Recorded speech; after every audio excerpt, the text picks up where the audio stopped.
Il existe depuis l'aube des temps des clés invisibles qui gouvernent l'univers, la vie et le destin.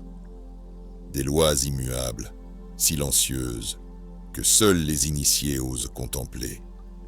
Ici, dans l'ombre des temples, dans les ateliers des alchimistes, dans le silence des moines hermétiques, elles furent appelées les voies de l'un. Aujourd'hui, je vous invite à un voyage profond, initiatique, au-delà du visible, au-delà du connu. Nous allons explorer ensemble 7 lois hermétiques, gravées dans le silence du cosmos, tissées dans le tissu de la réalité, vibrantes de sens cachés. Pourquoi ? Parce que ces principes ne sont pas de simples idées, ce sont des portails. Des portails vers une compréhension plus vaste de ce que nous sommes, à la fois dans la matière et dans l'esprit. Dans ce périple, vous serez à la fois spectateur et acteur. Vous ne vous contenterez pas d'écouter, vous serez appelé à réfléchir, à ressentir, à expérimenter, à ouvrir une porte que vous avez peut-être toujours su qu'elle existait, mais que vous n'aviez jamais osé franchir. Préparez-vous à plonger dans la profondeur du mental, à observer la correspondance entre le microcosme et le macrocosme, à percevoir la vibration universelle, à affronter les polarités, à danser avec le rythme, à comprendre la cause et l'effet, et à découvrir le mystère du genre, non pas comme simple masculin, féminin, mais comme principe créateur de toute existence. Le temps que vous mettrez pour écouter ce voyage importe peu. Ce qui importe, c'est l'instant où vous déciderez d'y entrer. Votre esprit sera la barque, votre attention la voile, et la longue nuit du connu cédera place à l'aube d'un regard nouveau. Il n'y a pas d'accident, rien n'est hasard. Tout obéit à une cause, à une loi, à un ordre. Si vous êtes prêts, alors suivez-moi. Bienvenue dans le temple des lois invisibles. Chapitre 1. La loi du mentalisme. Tout est esprit. L'univers entier, tout ce qui est visible, tout ce qui est invisible, ne sont que des pensées dans l'esprit. Ainsi s'énonce le premier principe de l'hermétisme, celui du mentalisme. Imaginez un vaste océan de conscience, une mer sans rivage, dont chaque vague serait une idée, chaque creux une possibilité, chaque surface un reflet de l'invisible.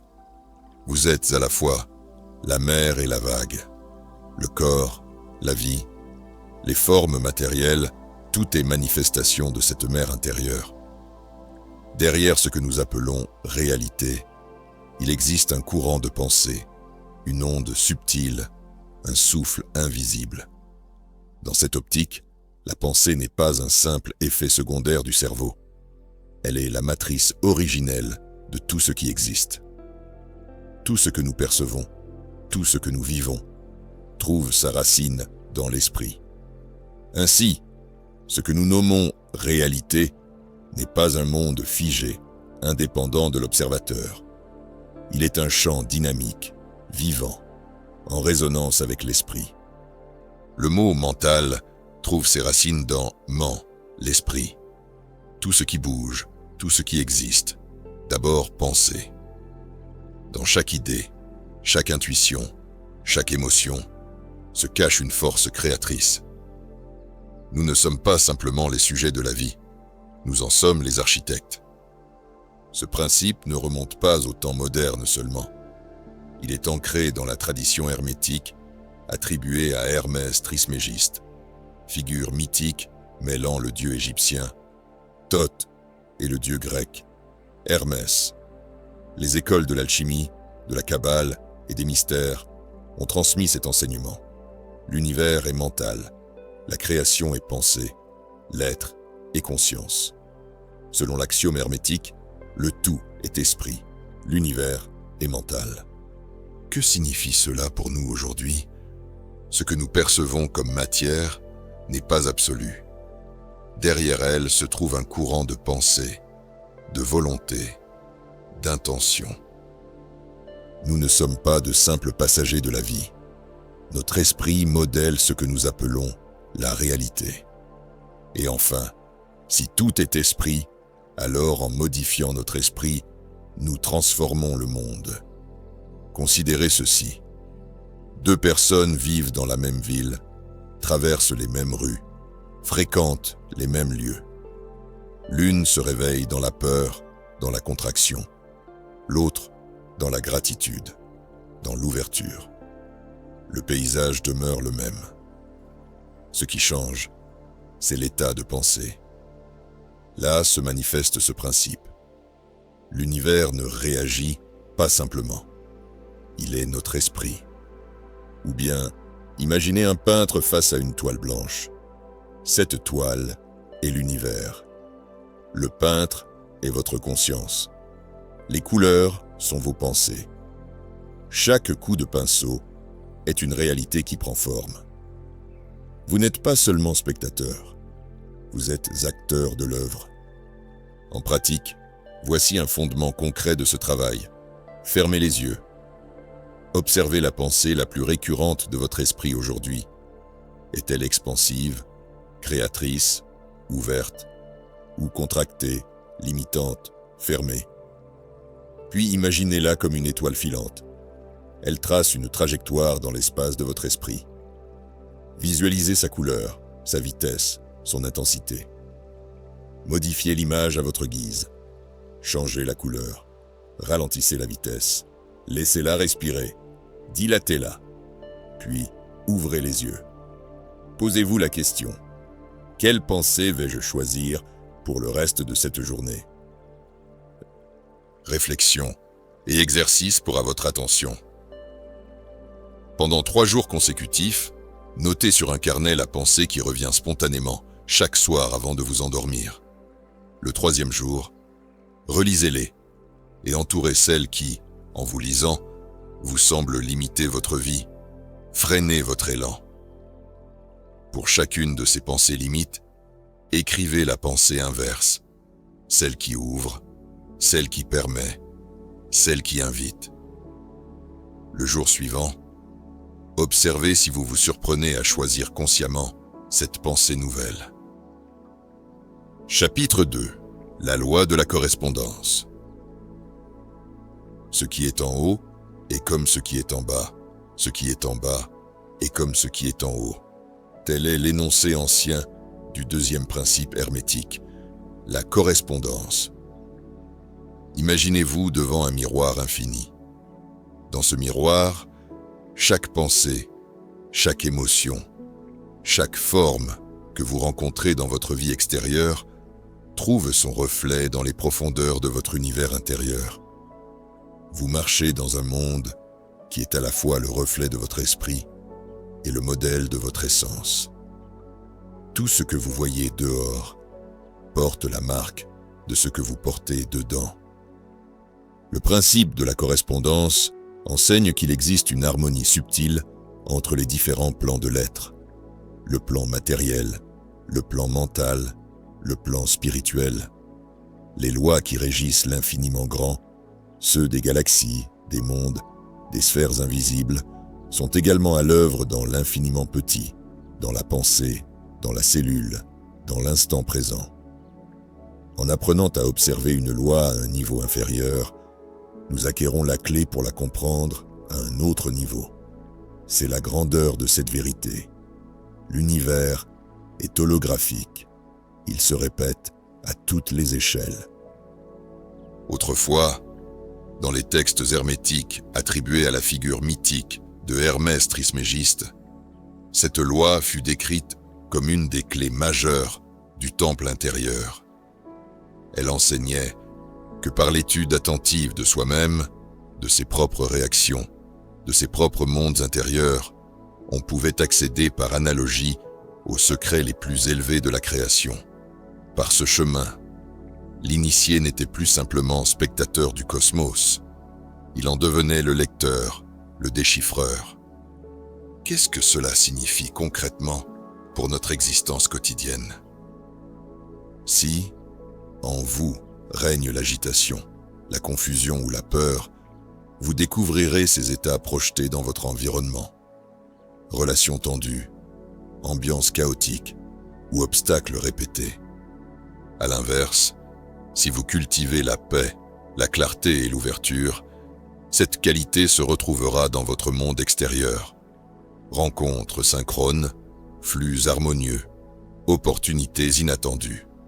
Ainsi, vous n'êtes pas seulement le résultat passif d'un univers extérieur, vous êtes aussi, et surtout, l'architecte de votre monde intérieur qui se manifeste.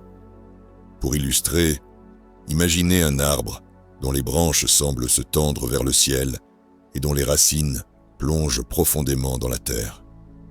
L'arbre, dans son tout, est ce que vous êtes, visible à l'œil, invisible à la racine, mais une et indivisible. Maintenant, observez une cellule du feuillage, sa structure, son organisation, sa géométrie. Vous y percevez un schéma identique à celui de l'arbre entier, un microcosme du macrocosme. Cette image nous révèle la loi de correspondance, cavité du ciel égale au repli de la terre, le souffle du microcosme répliqué dans le souffle du macrocosme.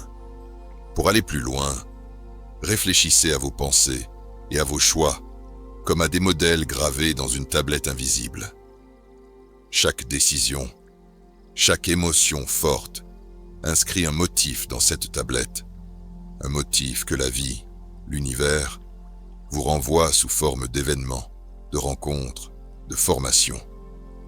Si vous modifiez le motif intérieur, vous modifiez le reflet extérieur. Exercice et réflexion pour toi. Pendant les 3 prochains jours, choisissez un domaine de votre vie où règnent habituellement des difficultés répétées. Relations, travail, émotions. Chaque soir, repensez à une situation de ce domaine et demandez-vous « Quel état intérieur croyais-je avoir à ce moment ?» Notez-le. Puis formulez une affirmation qui exprime l'état contraire.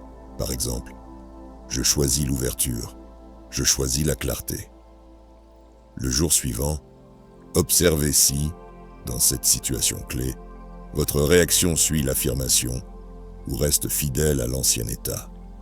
Sans jugement, simplement en observateur de cette correspondance entre intérieur et extérieur. Chapitre 3. La loi de la vibration.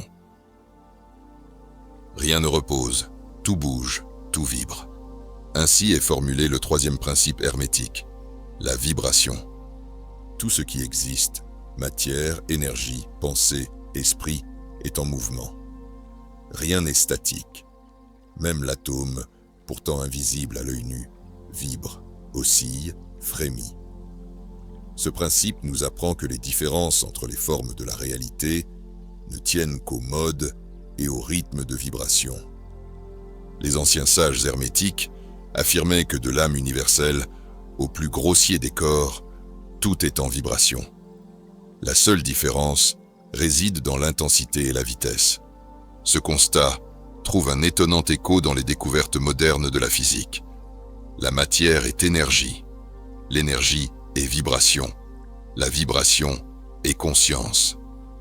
Ainsi, dans cette perspective, un objet que nous jugeons solide est, à l'échelle subtile, un assemblage de fréquences. De même, une émotion ou une pensée, bien que non visible, est une vibration qui irradie, résonne, modifie. Que cela signifie-t-il pour nous, dans le quotidien de notre existence? Si tout vibre, alors chaque pensée et chaque émotion porte une fréquence. Une pensée d'amour, de gratitude, d'ouverture vibre haut. Une pensée de peur, de fermeture, d'amertume vibre bas. Ces fréquences ne demeurent pas en nous sans effet. Elles se diffusent, elles touchent, elles influencent. Elles attirent, repoussent, harmonisent ou discordent. Lorsque vous entrez dans une pièce, l'atmosphère que vous ressentez peut être la résonance de vibrations cumulées, les vôtres et celles des autres. En comprenant que vous pouvez modifier vos vibrations internes, vous accédez à un pouvoir de transformation. Ce n'est plus l'extérieur qui détermine votre état. C'est votre fréquence qui détermine l'expérience. Un temps très ancien voyait dans cet enseignement de la vibration un art secret, l'art de la transmutation mentale. Par la maîtrise consciente de l'état intérieur, l'initié changeait non seulement sa vie, mais la matière de son être. Celui qui connaît la loi de la vibration tient le sceptre du pouvoir, déclaraient les textes hermétiques. Aujourd'hui, vous pouvez exercer ce pouvoir. Observez-vous. Lorsque vous êtes traversé par une émotion vive, sentez-la comme une onde qui traverse votre corps, qui aligne vos pensées, vos sensations, vos choix. Notez sa couleur intérieure, son intensité, sa durée. Ensuite, laissez-vous imaginer une autre onde, de nature plus subtile, de compréhension, de paix, de création. Visualisez-la monter comme une vague plus douce, plus claire. Puis dans ce silence intérieur, posez-vous la question. Quelle vibration vais-je choisir maintenant? Réflexion et exercice que tu dois réaliser. Pendant 2 jours, prenez 2 moments de 10 minutes chacun. L'un le matin, l'autre le soir. Fermez les yeux. Écoutez le rythme de votre respiration. Identifiez la vibration dominante de votre esprit, lente, agitée, tendue, fluide. Puis imaginez que vous montez un très vieux chêne de plusieurs dizaines de mètres. Chaque branche que vous franchissez vous amène à une vibration légèrement plus élevée. À la cime, vous choisissez une vibration claire, uniforme, paisible. Le soir, notez sur votre carnet. Aujourd'hui, j'ai choisi d'élever ma vibration en et indiquez ce que vous avez ressenti. Le lendemain, observez si cette vibration modifiée a influencé l'un de vos choix, l'une de vos rencontres, l'une de vos pensées. Chapitre 4. La loi de la polarité. Tout est double, tout a 2 pôles, tout son opposé, le semblable et le dissemblable, sont identiques en nature, mais différents en degrés. Les extrêmes se touchent, toute vérité n'est que demi-vérité. Tel est l'énoncé du 4e principe hermétique, la polarité. Tout dans l'univers semble se diviser en phases opposées, chaud et froid, lumière et obscurité, courage et peur, amour et haine. Et pourtant, et c'est là le cœur du principe, ces opposés ne sont pas des entités radicalement séparées, mais 2 pôles d'une même réalité. Ils sont faits de la même substance, différents seulement par leur degré et leur vibration. Historiquement, les traditions hermétiques enseignaient que l'alchimiste, en saisissant la polarité, devenait capable de transmuter les états. Non pas transformer un élément en un tout différent, mais le faire glisser le long de son continuum. Ainsi, un sentiment de peur, par élévation et emploi, conscient de la volonté, peut se métamorphoser en courage. Ce n'est pas l'apparition d'un nouveau ressort, mais la montée d'un vieux ressort à un degré supérieur. Que cela signifie-t-il pour nous? Premièrement, si vous vous sentez dans une émotion négative, sachez qu'elle n'est pas une fatalité, mais un degré sur un continuum. Vous êtes en train de vibrer à un pôle, et, par conséquent, vous pouvez glisser vers l'autre pôle, vers la version positive de cette même émotion.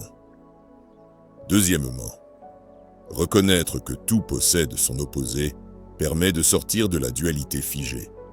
Ce qui semble mauvais n'est simplement que le pôle inférieur d'une même ligne vibratoire. Comprendre cela ouvre la porte à la transmutation intérieure. Enfin, si extrêmes se touchent, alors dans les moments d'angoisse profonde se trouve déjà l'étincelle de la paix. Dans l'absolu silence, la dualité se dissout en unité. Le paradoxe se résout non par la lutte, mais par la compréhension. Prenons un exemple concret. Vous traversez une période de colère intense. La colère est souvent perçue comme opposée à la sérénité. Pourtant, selon la loi de la polarité, colère et sérénité appartiennent à la même ligne vibratoire. Si vous identifiez la colère non comme un ennemi extérieur, mais comme un pôle que vous traversez, vous pouvez entreprendre de choisir sa polarité opposée, la sérénité. Cela se fait non par suppression brutale, mais par élévation consciente de votre état intérieur. Vous ne devenez pas quelqu'un d'autre, vous montez simplement d'1 degré sur le même axe. Pour mettre ceci en œuvre, lorsque vous sentez en vous une émotion pôle, peur, frustration, fermeture, rancœur, arrêtez-vous un instant, respirez profondément, observez l'état. Ensuite, posez-vous la question. Quel est le pôle opposé immédiat de ce que je ressens? Visualisez-le, ressentez-le brièvement. Puis posez-vous. Puis-je glisser, ici et maintenant, vers ce pôle opposé? Vous faites alors le mouvement d'ascension psychique et vibratoire. Réflexion et exercice qui vous permettront d'avancer. Pendant 3 jours, chaque fois que vous identifierez une émotion intense ou un état mental récurrent qui vous limite, angoisse, jalousie, découragement, notez-le sur une feuille. État actuel. Ensuite, écrivez à côté, pôle opposé immédiat. Le soir, relisez ces 2 colonnes, puis choisissez un des jours pour agir consciemment vers l'état opposé choisi, par un geste, une parole, une pensée dirigée. Le jour suivant, observez ce qui a changé, dans votre humeur, dans votre interaction, dans votre perception du monde. Chapitre 5. La loi du rythme. Tout coule, tout revient. Tout a ses marées, tout s'élève et retombe. Tel est l'énoncé primordial de ce 5e principe hermétique, la loi du rythme.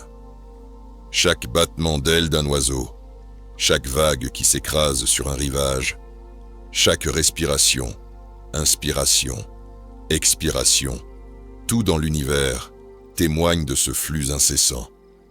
Rien ne reste immobile, aucune forme ne se fige à jamais. Les étoiles naissent, vivent, s'éteignent. Les civilisations émergent, prospèrent, déclinent. L'homme lui-même traverse des cycles invisibles. Énergie, fatigue, expansion, contraction. Le pendule universel oscille, jamais ne s'arrête. Cette vérité ancienne, transmise par les écoles hermétiques, affirme que le mouvement n'est pas secondaire, mais fondamental. Les textes affirment que la mesure du balancement vers la droite est la mesure du balancement vers la gauche. Autrement dit, l'amplitude d'un cycle dans une direction conditionne celle du retour dans l'autre. Ainsi, lorsque vous touchez un sommet, vous vous préparez déjà à une descente. Et lorsque vous traversez une vallée, l'ascension se dessine. Cette oscillation est universelle, physique, mentale, spirituelle. Pour l'initié, ce principe devient une clé, non pas pour empêcher la chute ou fixer l'essor, mais pour ne pas être esclave de ces mouvements. Il s'agit d'acquérir une certaine neutralité consciente, une capacité à rester stable, à ne pas se laisser emporter par l'extrême de la vague, à savoir attendre l'inflexion, à surfer le retour. Le poids de la résistance. Très souvent, l'être humain refuse de voir ce flux. Il s'attache à une période de bonheur, il redoute la période de souffrance. Il se croit maître parce qu'il plane, mais il oublie que tout plonge. Il s'effraie parce qu'il sombre, mais ne comprend pas que l'onde suivante peut le porter. Cette ignorance fait souffrir. L'effort de maintien, la peur de la fin, le désir de figer l'instant, augmente l'intensité de la chute. Car en s'opposant à la loi, on s'oppose à la nature même de la vie. Au contraire, celui qui accueille ce flux comme un compagnon apprend à vivre avec rythme. Il sait que la nuit suivra le jour, que l'hiver succédera à l'été, que le creux est préparatoire au rebond. Il dépend moins des conditions externes et plus de son centre interne. Ainsi, il traverse sans être travesti par les marées de l'existence. Implication pour la vie quotidienne. Observez vos hauts et bas. Regardez les moments où votre esprit, votre corps, votre vie semblent monter, succès, clarté, motivation.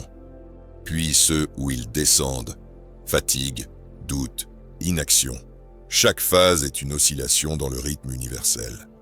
Si vous refusez d'entrer dans la pente descendante avec lucidité, vous pouvez perdre l'équilibre. Vous pouvez vouloir prolonger l'élévation au-delà du seuil naturel ou refuser la période de repos et ainsi consommer plus d'énergie que ce qui est viable. Cela mène à l'épuisement, à la chute plus brutale. Inversement, comprendre que l'étape basse est saine permet de vivre ces instants sans panique. Vous pouvez même en tirer profit comme temps de maturation, de consolidation, de retournement. Une image pour clarifier. Imaginez un pendule immense. Il part vers la droite, atteint un sommet, puis revient vers la gauche, atteint un creux, puis repart.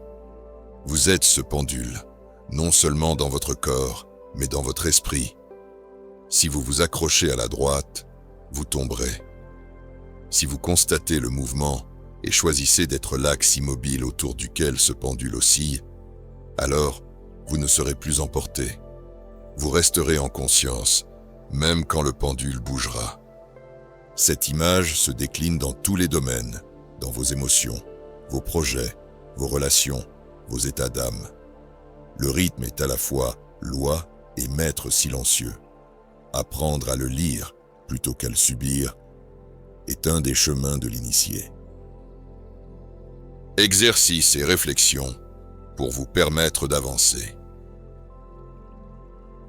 Pendant 3 jours, identifiez chaque matin une période ou une activité qui vous semble au sommet, motivation forte, clarté, réussite. Et chaque soir, une période ou une activité qui vous semble au creux, fatigue, doute, ralentissement. Notez-les. Ensuite, posez-vous la question. Que puis-je faire aujourd'hui pour rester conscient face à cette oscillation? Le soir, relisez vos notes et observez si vous avez vécu la phase haute sans excès ou la phase basse sans panique. Le 3e jour, essayez consciemment d'anticiper le mouvement. Lorsque vous sentez l'essor se terminer, ralentissez vos efforts. Lorsque vous sentez la contraction arriver, ne résistez pas, mais placez-vous en veille silencieuse. Observez ensuite comment cela modifie votre sensation intérieure. Chapitre 6. La loi de la cause et de l'effet. Chaque cause a son effet, chaque effet a sa cause. Tout arrive selon la loi. Le hasard n'est que le nom de la loi non reconnue. Ainsi se formule l'un des grands principes de l'hermétisme, la cause et l'effet. Le fondement de l'ordre universel. Rien n'arrive par hasard. Les anciens maîtres hermétiques affirmaient que ce que nous appelons accident, fortune, coïncidence, n'est en réalité que l'expression d'une chaîne de causes qui nous échappe souvent. Chaque événement observable, aussi insignifiant qu'il puisse paraître, est l'effet d'un ensemble de causes antérieures, visibles ou invisibles. De plus, chaque cause que nous posons, consciemment ou non, génère un effet qui, à son tour, deviendra cause d'autres effets. Il s'agit d'un mouvement continu de création, d'interaction et de rétroaction. Corax.com, +3, Internet, Sacred, Text Archive, +3, My Quantum Life, +3. Dans cette vision, l'univers est une vaste tapisserie d'événements interconnectés, et non un chaos de hasard. Le texte ancien précise que le hasard est un mot utilisé lorsque la cause ou les chaînes de causes ne sont pas perçues. Internet Sacred Text Archive +1. Ainsi, comprendre cette loi, ce n'est pas seulement appréhender que tout a une cause, mais comprendre que nous pouvons devenir cause consciente, plutôt que simples effets passifs des circonstances. Responsabilité et pouvoir intérieur. Ce principe porte une double puissance, l'une, parfois redoutable, d'être responsable, l'autre, magnifiquement libératrice, d'être créateur. Si chaque effet a sa cause, alors nous pouvons interroger : quelle cause ai-je générée qui m'amène où je suis ? Quels effets à venir suis-je déjà en train de semer par mes pensées, mes choix, mes réactions ? Lorsque l'on reconnaît cela, on passe de la posture de spectateur au rôle d'architecte. Ne plus attendre que quelque chose nous arrive, mais poser des causes en conscience. Les hermétistes expliquaient que l'initié de haut niveau maîtrise le mouvement des causes et effets sur plusieurs plans, qu'il devient cause plutôt qu'effet, corax dot, comme +1. Implication pour la vie quotidienne. Observez une situation répétitive dans votre vie, un motif relationnel, financier, émotionnel. Demandez-vous, quelle cause initiale ai-je semée ? Quel effet récurrent récolté ? Notez que certains effets semblent venir de nulle part. Cela ne veut pas dire qu'il n'y a pas de cause, mais que la cause est invisible, antérieure ou multiple. Le texte hermétique parle de divers plans de causalité. My Quantum Life +1. Dès lors, commencez à poser intentionnellement une cause nouvelle, un changement de pensée, une parole différente, un acte audacieux.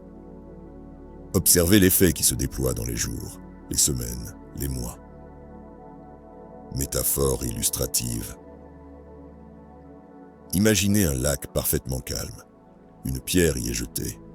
À l'impact, se dessinent des cercles concentriques.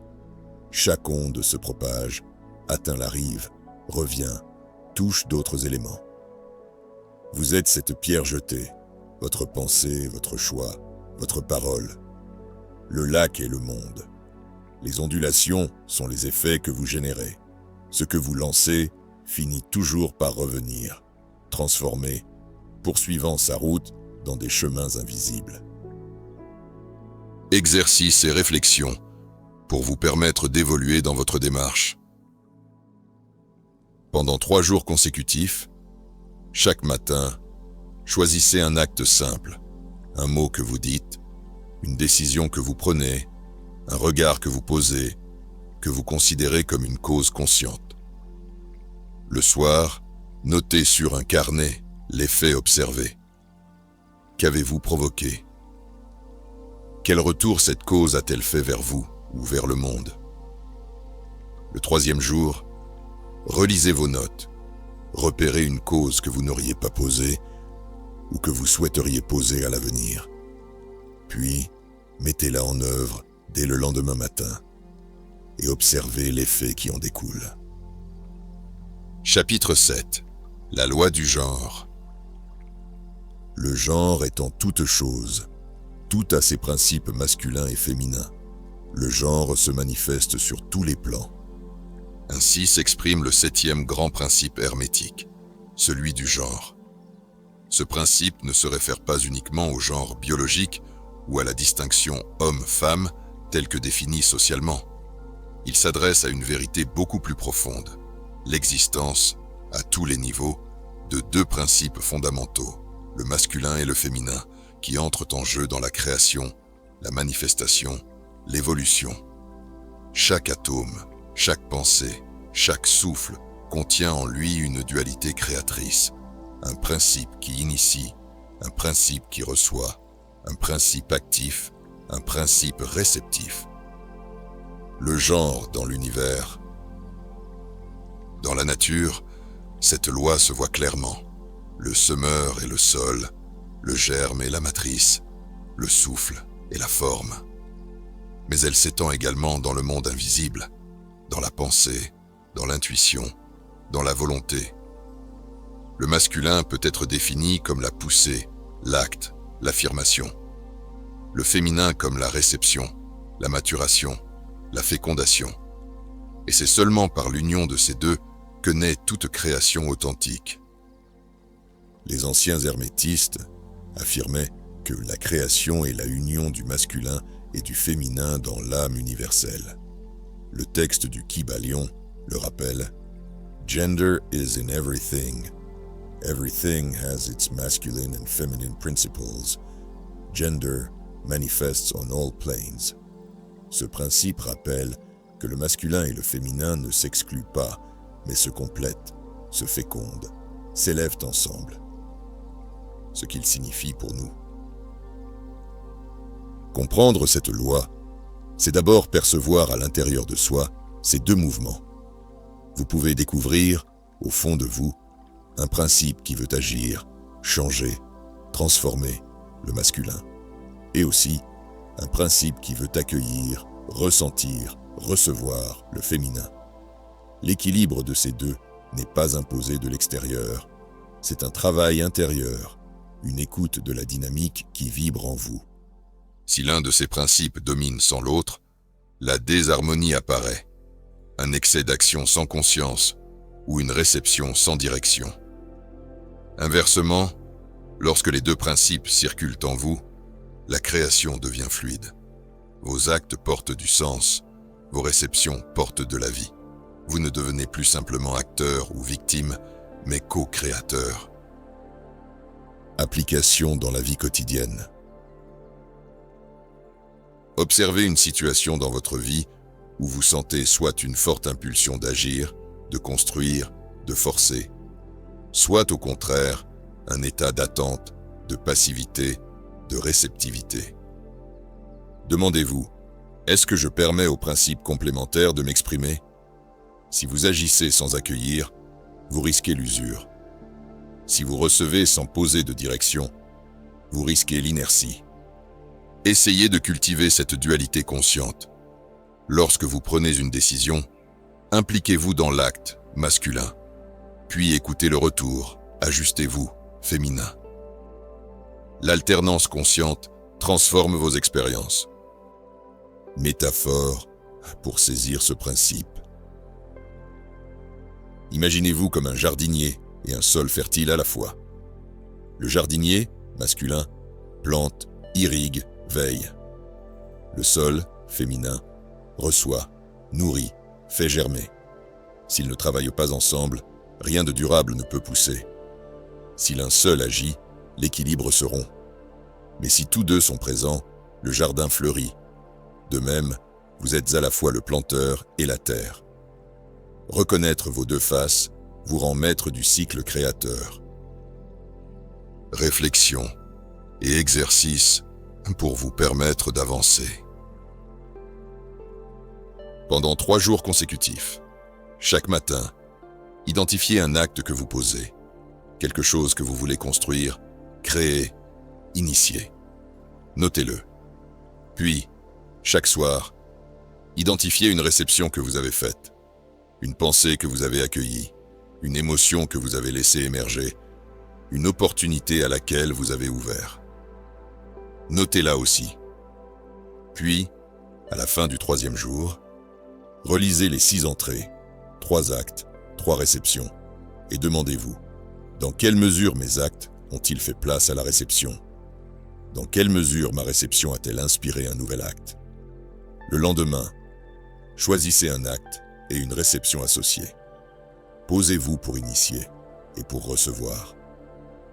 Observez comment cette dynamique modifie ce que vous créez et ce que vous accueillez.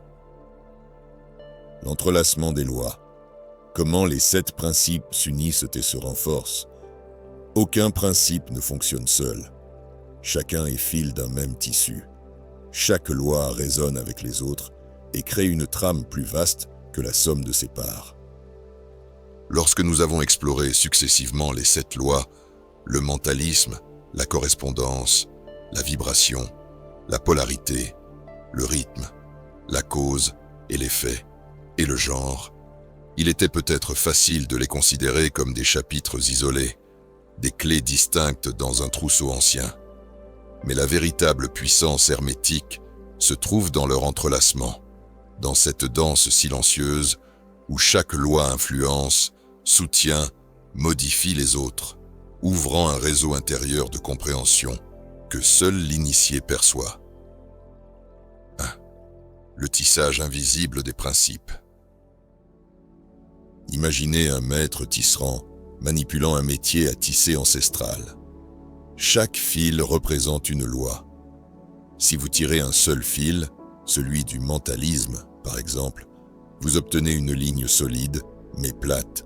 Si vous tissez ces fils ensemble, mentalisme avec vibration, correspondance avec cause et effet, genre avec polarité, alors se déploie devant vous un tissu riche en motifs, en relief, en nuances. Les lois ne sont plus seulement étudiées, elles deviennent vivantes en vous, dynamiques, interagissantes. Le texte ancien, qui a pour titre le Kybalion, explique que le tout est esprit, l'univers est mental, et que ce qui est en haut est comme ce qui est en bas, et ce qui est en bas est comme ce qui est en haut. Cela signifie d'abord que chaque loi est origine et conséquence de toutes les autres. Ensuite, que l'étude d'une seule peut ouvrir le chemin de l'ensemble. Enfin, que l'initiation réside dans la compréhension du réseau entier, non dans l'acquisition isolée. 2. 3 paires fondamentales et leurs implications. Pour éclaircir cette entente, observons 3 jumelages puissants. Premièrement, mentalisme et vibration. Le premier principe dit que tout est esprit. Le troisième rappelle que tout vibre. Si l'esprit est la source, alors la vibration est la manifestation de cette source. Une pensée non vibrée reste latente. Une vibration sans conscience reste brutale ou chaotique. Leur union révèle que penser consciemment, c'est choisir aussi une fréquence. Par exemple, une pensée de gratitude ne produit pas simplement un sentiment. Elle vibre à une fréquence plus élevée, et cette fréquence façonne votre réalité. Deuxièmement, polarité et genre. La 4e loi enseigne que tout a 2 pôles. La 7e, que tout a principe masculin et féminin. Le pôle actif-passif, ascension, descente, création, réception, tout cela trouve sa racine dans cette double dynamique. Si la polarité nous montre l'opposition et la dualité, le genre révèle comment la fusion des pôles produit la création. Ainsi, la vie intérieure peut être vue comme un acte créateur. L'énergie, masculine, initie, la matrice, féminine, reçoit et transforme. Sans cette synergie, vos actes peuvent devenir déséquilibrés ou stériles. Troisièmement, rythme et cause et effet. Le 5e principe décrit le mouvement pendulaire, l'oscillation, la montée et la chute. Le 6e affirme que chaque cause engendre un effet. Ensemble, ils montrent que les cycles ne sont pas absurdes, ils sont causés, et chaque oscillation porte en elle la signature d'une cause antérieure. Ainsi, la chute de l'essor n'est pas accidentelle, elle est l'effet d'une cause, souvent un excès non compensé, une volonté non consciente. Mais elle prépare une nouvelle phase. Comprendre ce duo donne l'art de ne pas subir le cycle, mais d'en devenir le sage navigateur. Troisième, un exemple clinique d'intégration. Considérons un individu traversant un changement intense. Il décide de lancer un projet ambitieux, acte, mais, quelques mois plus tard, ressent un vide profond, de la fatigue et un doute envahissant. Analysons avec nos lois, mentalisme. L'idée initiale est née d'un esprit audacieux. Vibration. L'énergie associée était élevée, mais n'a pas été entretenue. Correspondance. Le monde extérieur a reflété l'état intérieur non stabilisé. Obstacles, relations tendues. Polarité, Genre, il y avait action, masculin, mais peu de réception, féminin. La dualité a basculé. Rythme. Le sommet a précédé la descente. Cause et effet. La cause initiale, décision ambitieuse sans repos, a généré l'effet, épuisement, doute. En comprenant tout cela et en réintroduisant la réception consciente, une vibration stable, un équilibre des principes masculins, féminins, l'individu redevient acteur et le cycle se réoriente. Ce n'est plus un accident, mais une intégration. Quatrième, comment appliquer cette synergie dans votre vie? Durant les 3 prochains jours, vous allez expérimenter la synergie. Jour 1. Choisissez 2 lois et identifiez comment elles interagissent dans une situation que vous vivez. Par exemple, vibration plus rythme. Comment votre énergie évolue-t-elle aujourd'hui et comment l'oscillation vous affecte-t-elle? Jour 2. Changez de paire, par exemple, un mentalisme plus cause et effet. Notez la pensée dominante ce matin, puis observez l'effet provoqué ce soir. Jour 3. Choisissez 3 lois à marier. Par exemple, correspondance plus polarité plus genre. Analysez comment chaque partie, intérieure, extérieure, opposé, masculin, féminin, intervient dans un échange ou une décision. Chaque soir, notez vos observations.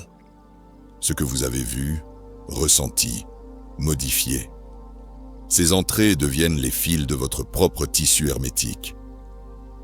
5e, une invitation à l'expansion.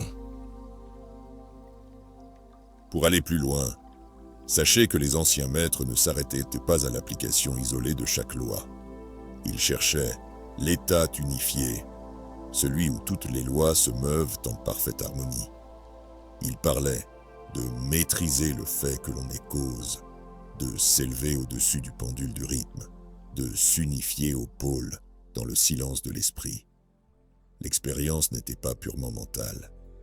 Elle était incarnée, vécue, rapportée au corps, à la nature, à la vie de chaque jour. Vous aussi, vous êtes invités à ne plus simplement savoir, mais à incarner, ressentir l'union des principes, percevoir l'écho de l'un dans l'autre, vivre la cohérence intérieure. Ainsi, votre voyage ne sera plus linéaire mais tissé. Votre conscience ne sera plus fragmentée mais unifiée. Votre vie ne sera plus réactive mais créatrice consciente. Je vous propose maintenant cette séquence bonus que j'appellerai intégration et immersion. Chaque loi à expérimenter. Prenez maintenant un moment pour ralentir, pour laisser pénétrer ce que vous venez d'entendre. Fermez les yeux. Respirez profondément. Sentez l'air entrer, l'air sortir. Permettez à votre esprit de déposer les tensions, de lâcher prise un instant, de devenir réceptif. Première phase. La révision silencieuse. Au cours des prochains instants, faites défiler en votre esprit, un par un, chacun des 7 principes que nous avons explorés. Tout d'abord, la loi du mentalisme. Tout est esprit. Observez dans votre conscience la pensée dominante d'aujourd'hui. Ensuite, la loi de la correspondance. Ce qui est en haut est comme ce qui est en bas. Visualisez le lien entre votre monde intérieur et votre monde extérieur. Puis la loi de la vibration. Rien ne repose, tout bouge, tout vibre. Ressentez la fréquence de votre être, le souffle, le rythme de votre cœur. Vient la loi de la polarité. Tout est double, tout a 2 pôles. Identifiez en vous 2 extrêmes, une peur et un courage, un froid et une chaleur, et voyez leur lien. Ensuite, la loi du rythme. Tout coule, tout revient. Reconnaissez un cycle présent dans votre vie. Une montée, une descente. Puis la loi de la cause et de l'effet. Chaque cause a son effet. Réfléchissez à une cause consciente ou non posée récemment et à l'effet qu'elle génère. Enfin, la loi du genre, le genre étant toute chose. Sentez en vous l'acte qui initie et la réception qui féconde. Prenez quelques instants entre chaque loi pour laisser le principe pénétrer, pour ressentir, pour observer.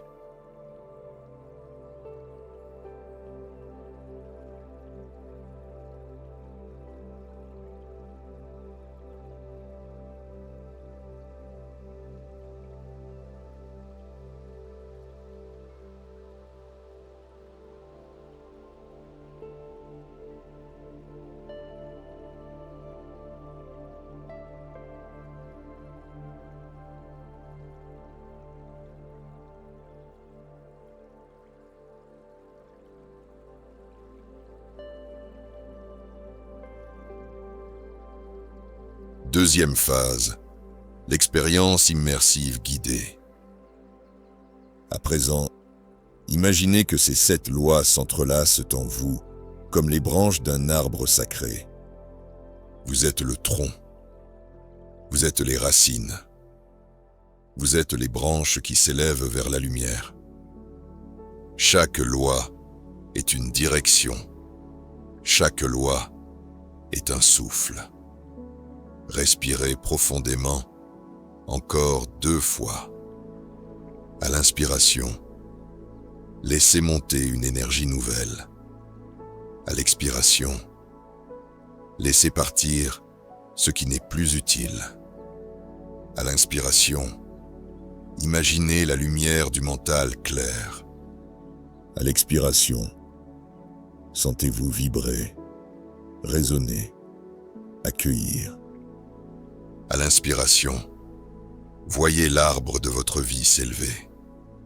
À l'expiration, observez ses racines se renforcer.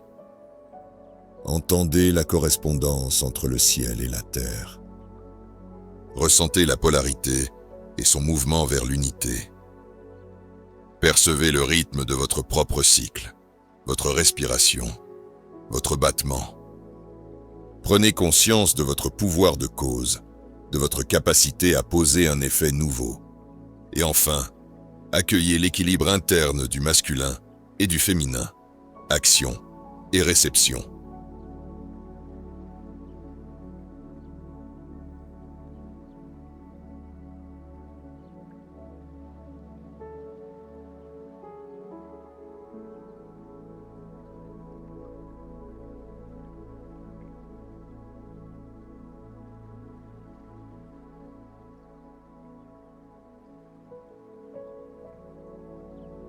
Troisième phase, l'engagement conscient. Maintenant, posez en vous une intention claire. Je choisis d'incarner les lois invisibles dans mon quotidien. Formulez-la à voix basse ou mentalement. Je m'engage à penser, vibrer, correspondre, osciller, causer, recevoir. Répétez-la 3 fois en ressentant chaque mot.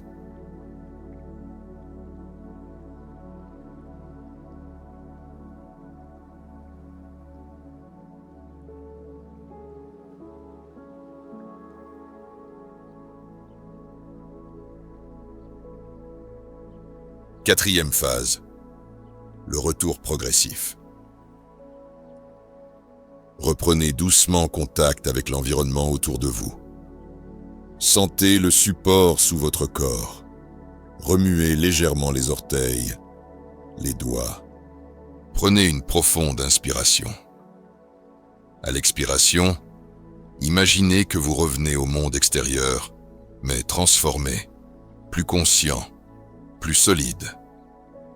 Lorsque vous êtes prêt, ouvrez les yeux, en gardant avec vous ce silence intérieur, cette clarté nouvelle.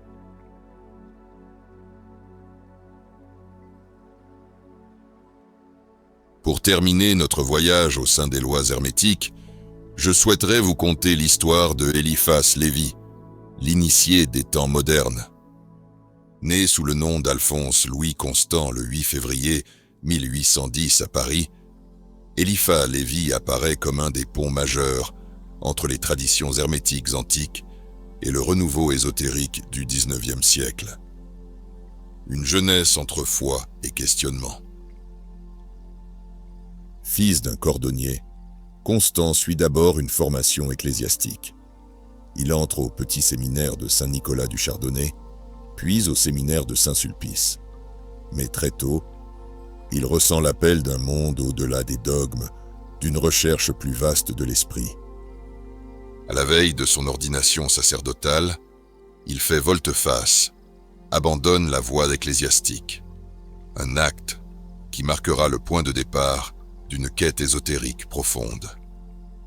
Dans les années 1840, Constant publie La Bible de la Liberté, œuvre provocante, en rupture avec les institutions religieuses de l'époque, qui lui vaut un emprisonnement de 8 mois. C'est en prison qu'il se plonge dans la lecture des mystiques et des ouvrages d'ésotérisme, la kabbale, l'alchimie, la magie curieuse.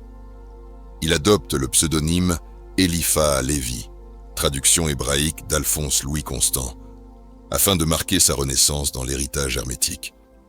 Il publie plusieurs écrits fondamentaux, dogmes et rituels de la haute magie, 1854 à 1856. Histoire de la magie, 1859, et La clé des grands mystères, 1861. Ces œuvres posent les bases d'une magie philosophique, non superstitieuse, mêlant symbolisme, conscience et transformation intérieure. Il y développe une vision où la pensée ou mentale devient pouvoir, où la conscience s'élève, où les symboles sont des clés. Lévi fréquente les cercles maçonniques et rosicruciens, notamment en Angleterre.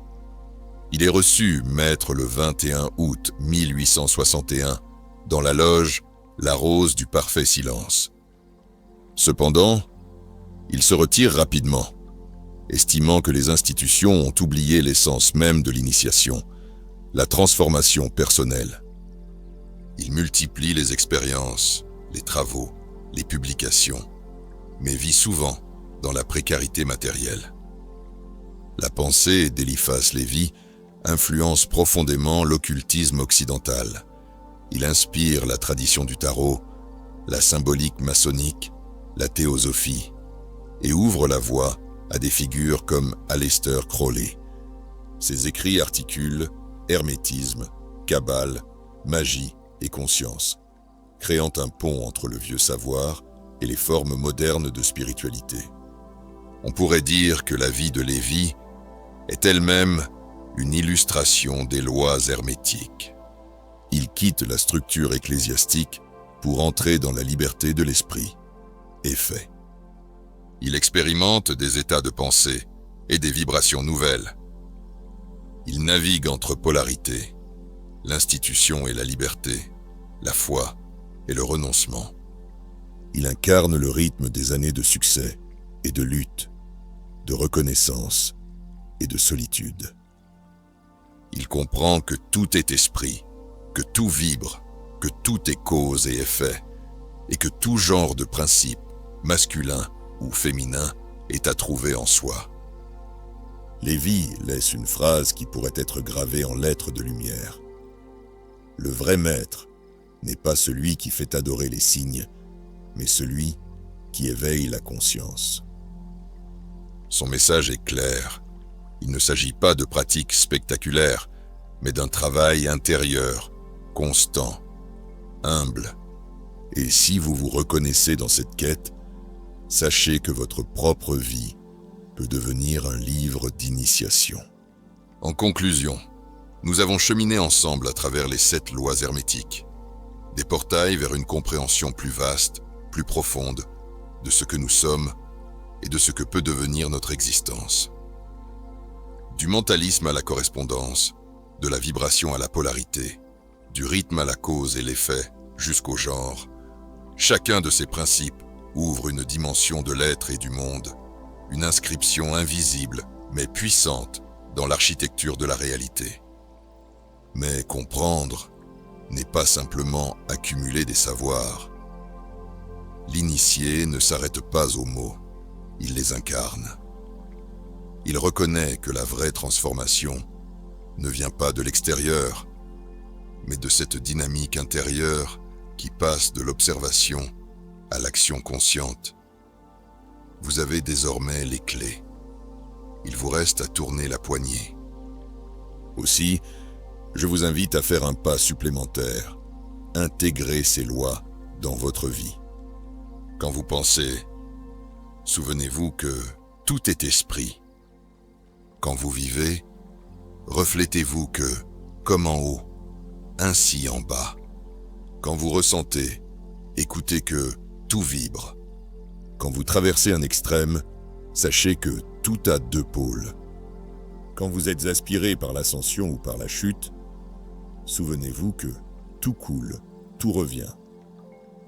Quand vous posez un geste, attendez-vous à un effet, reconnaissant que chaque cause a son effet. Et quand vous créez, accueillez que tout a ses principes masculins et féminins. En intégrant ces principes, vous ne devenez pas un simple spectateur de la vie. Vous devenez co-créateur de votre réalité. Vous retrouvez la souveraineté de l'esprit, la maîtrise des vibrations, l'harmonie entre intérieur et extérieur, la conscience du rythme, la responsabilité causale et l'union créatrice du genre. Ce voyage ne se termine pas ici. Il ne fait que commencer, parce que la vraie sagesse réside dans l'expérience. Chaque jour vécu avec conscience devient un rite. Chaque pensée choisie devient une prière. Chaque action juste devient un mantra. Prenez un instant maintenant. Fermez les yeux. Respirez profondément. Ressentez au creux de vous cette résonance que les textes hermétiques appellent l'unité invisible. Permettez-vous de l'entendre, de la sentir, de la laisser agir. Puis, ouvrez les yeux. Et posez-vous une question simple mais libératrice. Suis-je prêt à vivre en accord avec ces lois ? Si la réponse est oui, alors prenez votre esprit comme une barque, prenez votre cœur comme voile et mettez le cap vers le grand large. Vous ne naviguez plus seul, vous naviguez avec les courants de l'univers. Et dans ce vaste océan de conscience, peut-être découvrirez-vous que la plus profonde des vérités n'est pas une destination, mais le chemin vécu. Merci d'avoir emprunté ce voyage.